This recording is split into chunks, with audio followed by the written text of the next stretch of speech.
Besimtarët e fesë islame, sa herë që vinë nata e katërit, përpiqen dhe mundojnë ta shënojnë në mënyrën më dinjitose. Myfthyit e Tovës, Selver Efendi Xhemaili, thot për televizionin Koha se në këtë natë duhet të përqendrohemi në radhë të parë të bëjmë një analizë vetvetes se sa qëndrimi ynë është në përputhje me mësimet që kanë ardhur në këtë natë dhe nëse janë në përputhje me mesazhet të cilat Zoti i ka zbrit natën e katërit. Nëse hesapi na del që nuk i kemi punët si duhet me mësimet e Kuranit, atëherë puna e parë që duhet të bëjmë është që ne të bëjmë një pendes, një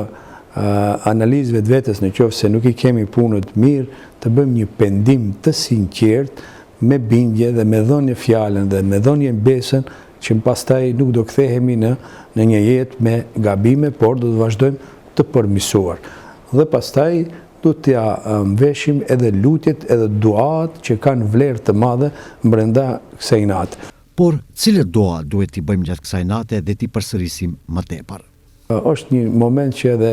bashkëshortja e pejgamberit selam e ka pyet pejgamberin se cilët dua t'i bëj gjatë kësaj nate. Pejgamberi selam ja ka mësuar një dua, një lutje të shkurt që është e lehtë për të gjithë ne dhe i ka thënë bën dua në këtë mënyrë: O Zot, ti je falës dhe fisnik,